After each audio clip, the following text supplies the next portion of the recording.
Open Home, Open Bible. Here we are, at the beginning of a new series within this series of programs. And here we are at the home of Sir Cliff Richard.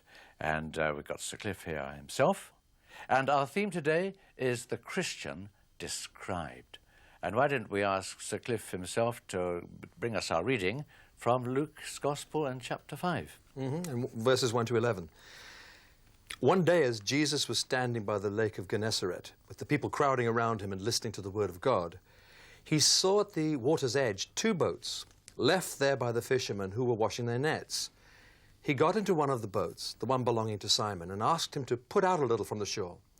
And then he sat down and he taught the people from the boat. When he had finished speaking, he said to Simon, "Put out into deep water and let down the nets for a catch." And Simon answered, "Master, we've worked hard all night and haven't caught anything. But because you say so, I will let down the nets." And when they had done so, they caught such a large number of fish that their nets began to break. So they signaled to their partners in the other boat to come and help them, and they came and filled both boats so full that they began to sink. When Simon Peter saw this, he fell at Jesus' knees and said, "Go away from me, Lord, I am a sinful man."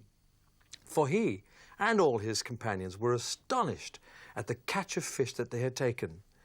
And so were James and John, the sons of Zebedee, Simon's partners. And then Jesus said to Simon, "Don't be afraid. From now on, you will catch men." So they pulled their boats up on shore, left everything, and followed him. It's one of those little stories. I mean, the Bible is teeming with stories like this, Cliff.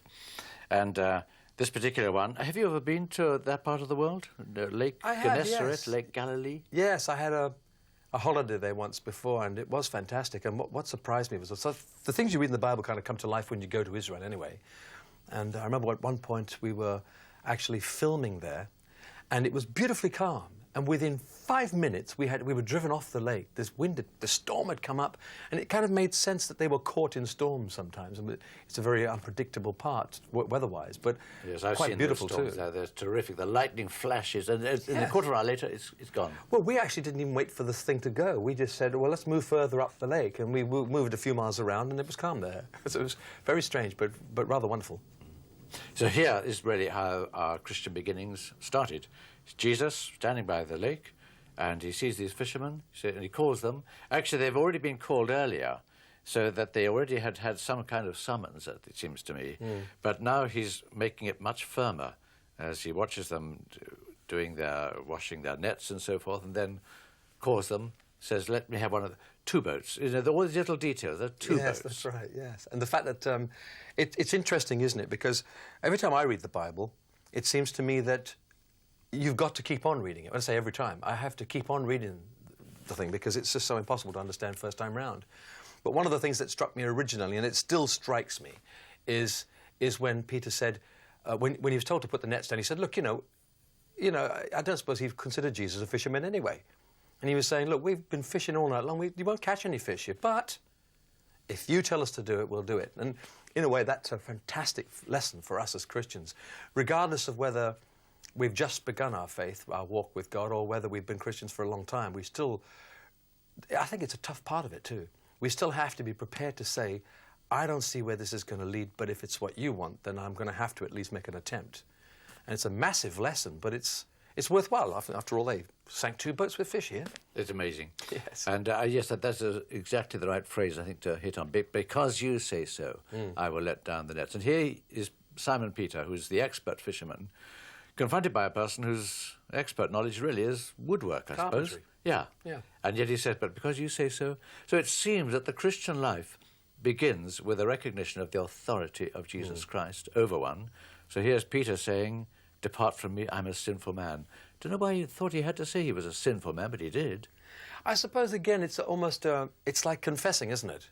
I mean, they say confession is good for the soul. Certainly becoming a Christian is good for your life. And one of the areas where things begin is when you confess that you are incapable.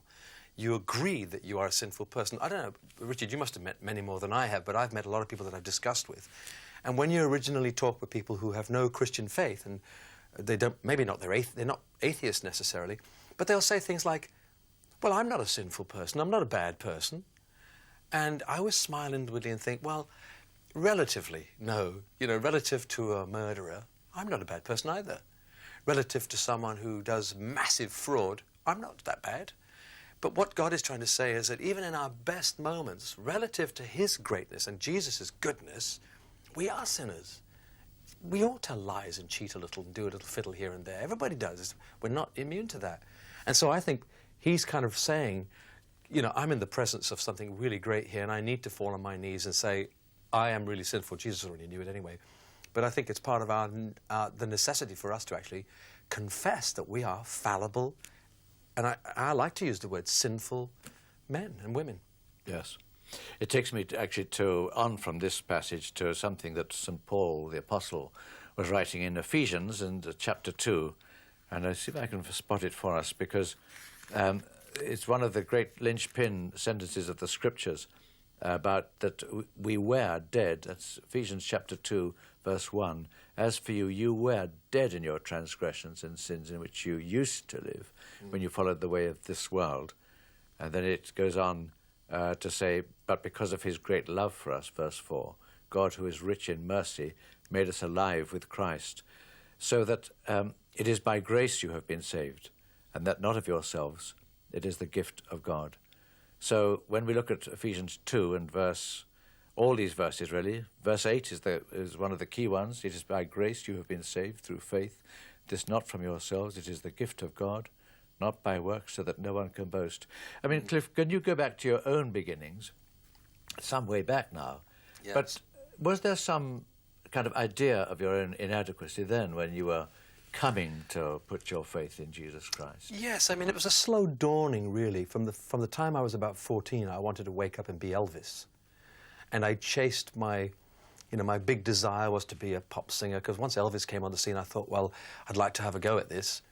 And I found that, you see. I mean, I was one of the lucky ones. I wasn't the best of them, but I had something that caught the imagination of the public here in Britain, and I made it in my career. It was when my career got started that I should have been hysterically happy. I mean, that's one thing I desired from the time I was at school. And yet it slowly dawned on me that I was not absolutely satisfied with this, and I couldn't understand why. I was a pop singer. People were paying me money to do something I liked. Women were screaming all over the place at me. I'd barely left school, so that was very flattering. And it was a slow dawning that there's got to therefore be more to this. If this is living, then it's simply not enough. And it's a shame, actually, sometimes that we in show business kind of find out, and people at home think that we have lives that are so perfect that we don't have need for anything. And but we do. And so it was a slow dawning of my inadequacies, that really the reason why we feel like that is because someone said there's a God-shaped void in us, and it can only be filled with God. It takes a while to understand that or recognize it even, but when it finally happens, of course, you realize that's exactly right. I needed a Jesus figure, and I had the best figure of all time. Jesus is a real being, was a real being, is a real being. But yeah, you have to recognize your inadequacies, and it's sometimes a slow process. It took me about 3 or 4 years to come to terms with the fact that I was, and as we said earlier, this sinful being. And that only comes about because we're inadequate. We're not able to deal with life, and therefore we do all the things that are wrong to try and get by. And now, here you are, years on, right into the Christian life as a mature believer. What about the way in which, in our study, we're thinking of the Christian as in an alien environment, and I would have thought that in many ways the music industry must represent that to some extent. How do you feel about that? Oh, it does. I think the world is an alien environment for Christians. I mean, when you think about it, if we live in a world that is basically non-Christian, really, I suppose we're pinpricks of enlightenment around the world, and so it tends to be hostile, I suppose.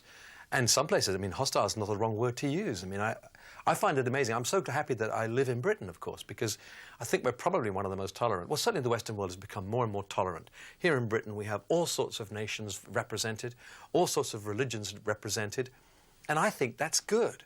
It doesn't mean that I want to become a Buddhist or I don't want to reach out to the Islamic faith. No, I believe I have the faith of all faiths.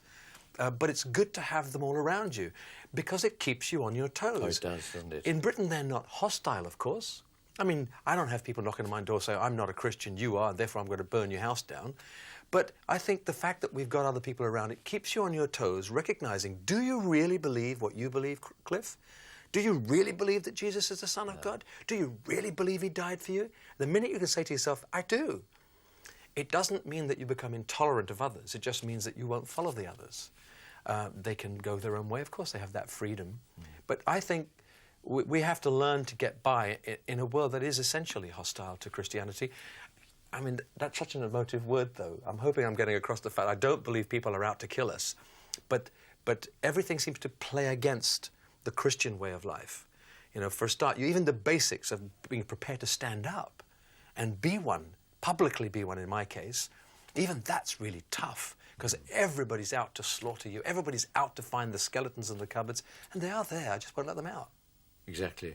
So, I mean, when we come to the Bible again, it reminds us of all of this. So here we are now in Philippians. Here's the Apostle Paul again, saying, therefore, this is Philippians chapter 2, verse 12, therefore, my dear friends, as you have always obeyed, not only in my presence, but now much more in my absence, continue to work out your salvation with fear and trembling, for it is God who works in you to will and to do according to his good purpose. And then he goes on, do everything without complaining or arguing, so that you may become blameless and pure, children of God, without fault in a crooked and depraved generation in which you shine like stars in the universe. That's quite a description. I mean, you're a star in the music world. Right. What about this now? I find, well, I love those kind of, those paragraphs in the Bible. Those scriptures are fantastic, but they're very full of pressure, aren't they? You know, when you think, you can read it like that, and I can smile thinking, gosh, you know, God thinks that, you know, if we make an attempt to be his, if we do shine as Christians in a world that is in darkness, we're supposed to be stars. And I find it slightly a pressure on, you know. It's a bit frightening. It's a bit frightening, mainly because I suppose the mantle I've had to take as a public Christian, I find really quite hard to wear, because the expectancy is so very much, and yet here I am really, okay, yes, I'm a mature Christian in that I've been a Christian for more than 30 years, perhaps 35 now, but I still personally feel that I'm one or two steps along the path. The only thing that I feel good about is that those 2 steps I've taken with God beside me. And I'm still learning. I'm still trying to be what he wants me to be. And yet when you hear things like that, it's as though we should almost have finished the race. And yet I know he doesn't mean that. We spend our lives running this race, chasing that perfection that is so elusive, really, for us as human beings. And I've constantly thought, when I die, I will still be an imperfect sinner, but I will be closer to perfection, and I'll have been forgiven. Yes. And I latch on to that, really, and I suppose, in a way, that's what makes us light and salt, that we've understood something about ourselves that is actually available to anybody else on the planet, regardless of what faith or philosophy they have in their background.